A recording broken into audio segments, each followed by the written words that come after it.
ایران کے بادشاہ نے اپنے بیٹے کو پڑھانے کے لیے ایک استاد صاحب کا بندوبست کیا۔ استاد صاحب کو کہا کہ میرے بچے کو دین پڑھائیے، میں چاہتا ہوں کل اس نے عنان حکومت کو سنبھالنا ہے تو یہ دین سے آگاہ ہو جائے، اس کو کچھ سکھائیے، پڑھائیے۔ بہت نیک بزرگ بڑے درویش عالم پڑھانے لگے، اسباق مکمل ہو گئے، دین کے اسباق قرآن مجید پڑھایا، احادیث طیبہ کا درس دیا، اصول فقہ سے روشناس کرایا۔ جب بچے نے مکمل تعلیم حاصل کر لی اور آمین ہو گئی، دستار ہو گئی، فارغ ہو گئے، تو پھر ایک دن استاد صاحب نے کہا بیٹے کل تم نے ضرور آنا ہے، کچھ بات کرنی ہے۔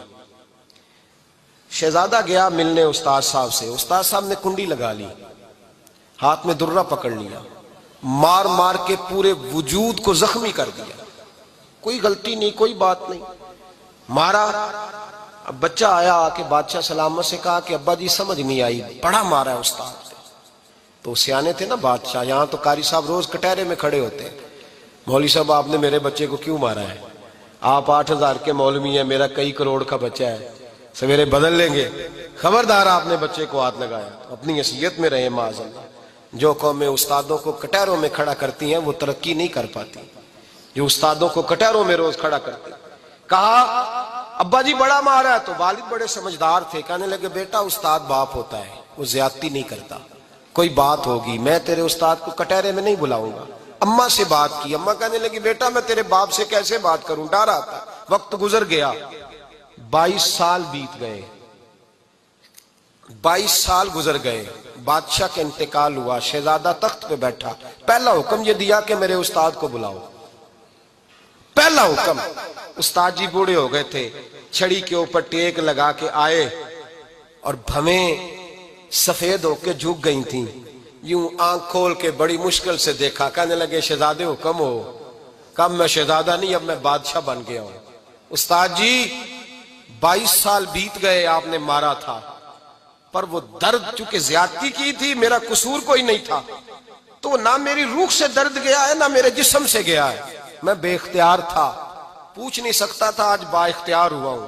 سب سے پہلے پہلا حکم آپ کو دیا، بلایا ہے، بتائے کیوں مارا تھا، کیوں مجھے مارا تھا، میری زیادتی بتائے۔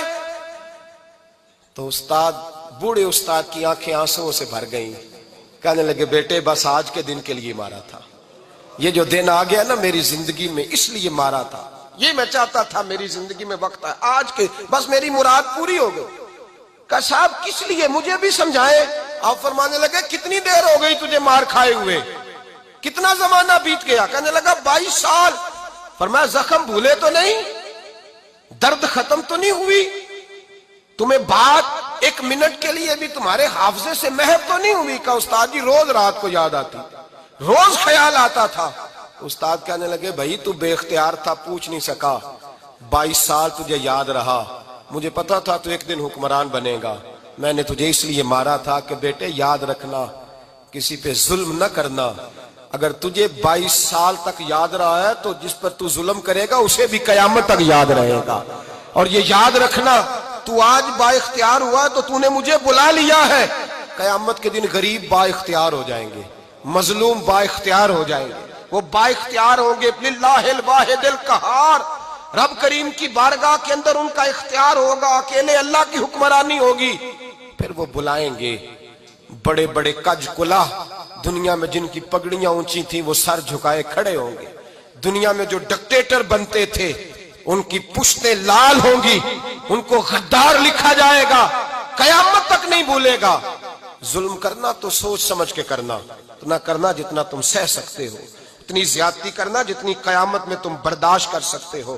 میرے نبی کریم صلی اللہ علیہ وسلم نے فرمایا ظلم سے بچو، یہ قیامت کے اندھیروں میں سے ایک اندھیرا ہوگا، زندگی میں زیادتی نہ کریں، اگر تھوڑی دیر کے لیے کوئی چیز برداشت کر جائیں گے تو وہ فائدہ دے جائے گی، کچھ دیر کے لیے اگر سہ جائیں گے تو نفع مل جائے گا، سہنے کی کوشش کریں لیکن زیادتی نہ کریں، نظر کو، سوچ کو، ذہن کو پاک رکھیں، اور میرے بھائی زندگی پوری ظلم سے بچیں۔